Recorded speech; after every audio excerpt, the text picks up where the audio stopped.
2017 में जब आया तो मैं आप सबसे प्रार्थना करके गया था कि आप भाजपा का कमल खिला दीजिए, हम गुंडागर्दी खत्म कर देंगे। और आप सबने रिकॉर्ड वोटों से विजयी बना करके यहां से मन्नूलाल कोरी जी को लखनऊ भेजने का काम किया और हमने महरौनी को मंत्री परिषद में स्थान देने का काम किया।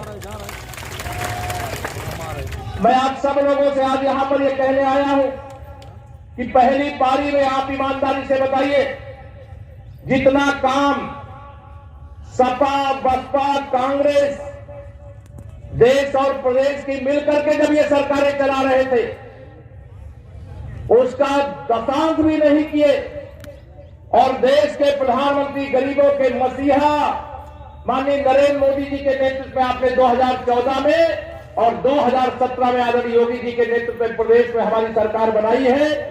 आप बताइए पूरी ईमानदारी से, जितना काम हमने 5 साल के अंदर करके दिया है, कभी 15 साल में भी उतना काम हुआ था क्या? बताइए, हाथ उठा करके हुआ था क्या? अभी भी बहुत सारे काम बाकी है।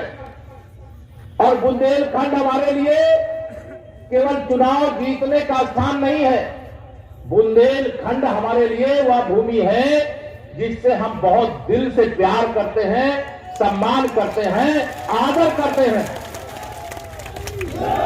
इसलिए मैं आप सबसे यहां कहने आया हूं कि मैं आज यहां वोट नहीं, मैं वोट के रूप में आपसे कर्ज मांगने के लिए आया, कर्ज मांगने के लिए आया हूं।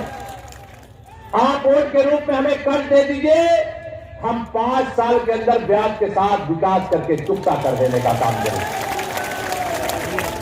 2017 से 2022 में जो आपने देखा है वो टेनर था, टेनर। असली पिक्चर तो 10 मार्च 2022 के बाद आपको दिखाने का काम करेंगे।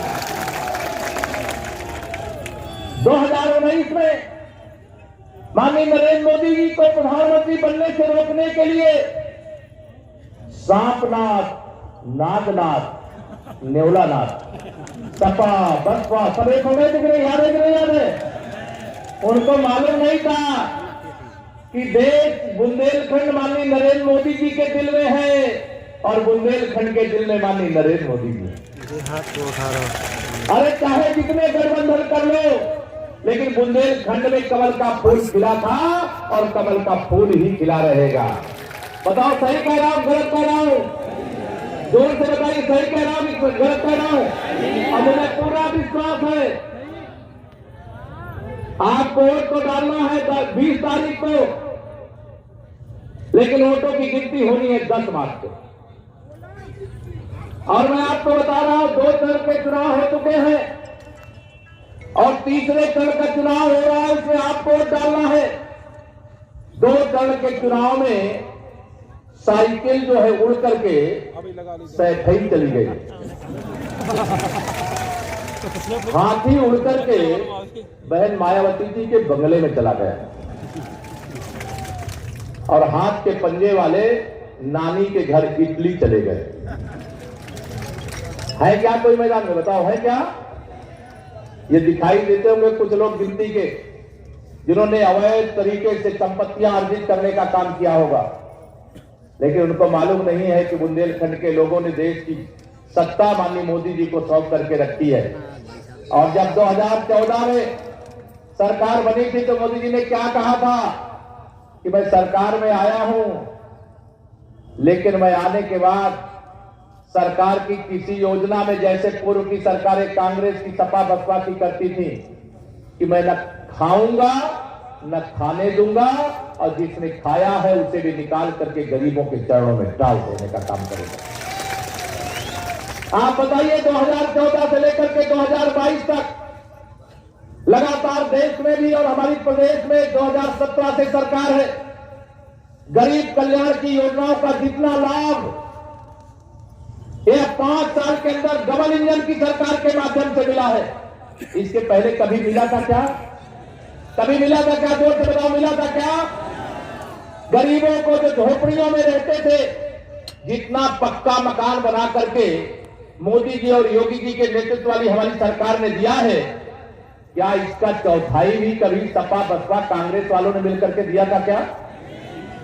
कभी गरीबों के घर में भी शौचालय बने इसकी चिंता की थी क्या?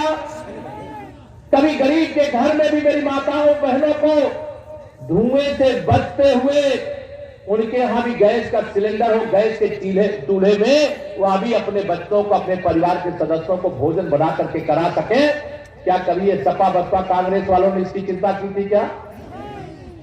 क्या कभी हमारे कोई गरीब परिवार के लोग बीमार हो जाए, इलाज कराने के लिए पैसा नहीं है तो वो घर खेत जेवर सब बेच देते थे? लेकिन माननीय नरेंद्र मोदी जी के, आदरणीय योगी जी के नेतृत्व में देश प्रदेश में हमारी डबल इंजन की सरकार आने के बाद 5 लाख रुपया तक का गरीबों को एक साल में इलाज कराने की जो सुविधा दी गई है, इसके पहले किसी ने सोचा था क्या आप बीमार हो तो आपका इलाज हो जाए? मैं जो उस गरीब परिवार से निकल करके आता हूं और जिस गरीब परिवार से निकल करके आता हूं, मैं जानता हूं मेरे पिताजी बीमार से छोटी अवस्था थी जब मेरी 5,000 रुपया में खेत गिरवी रखना पड़ा था, तब पिताजी का इलाज हुआ। गरीब का दर्द जिसने गरीबी में जीवन जिया है वही समझ सकता है। और माननीय नरेंद्र मोदी जी ने गरीबी में जीवन जिया है। उनके पास भी रहने का घर नहीं था, उनके घर में भी शौचालय नहीं था, उनके घर में भी रसोई गैस का सिलेंडर नहीं था। और उन्होंने जब इस योजना की शुरुआत की थी तो कहा था कि जब मैं छोटा था मां खाना बनाती थी, मैं खाना खाता था और खाना बनाते समय इतना धुआं होता था कि ना मैं मां को देख पाता था और ना मां मुझे देख पाती थी। और जब वो देश के प्रधानमंत्री बने, उन्होंने एक ही बात कही थी कि जब गरीबी के कारण जो दुख मेरी मां ने सहा है, अब मैं इस देश की किसी गरीब माता बहन को वह कष्ट नहीं सहने दूंगा। यह संकल्प लेकर के गरीब कल्याण की योजना शुरू किया। देश के अंदर कोरोना की इतनी बड़ी महामारी आई, बुंदेलखंड तो बड़ी संख्या ऐसी है जो रोज कमा करके रोज खाते, कोई मजदूरी करता, कोई छोटा मोटा व्यापार करता, कोई बाहर जाकर के 2 पैसे कमाता, तब परिवार जरूरतें पूरी होती है। ऐसे समय में जब कमाई का रास्ता बंद हो गया, अगर ये सपा बसपा कांग्रेस वाले होते तो पूरे प्रदेश और देश को जितने लोग बीमारी से नहीं मरते उससे ज्यादा लोग भूख से मर जाते। ऐसी गंदी सोच वाले लोग हैं।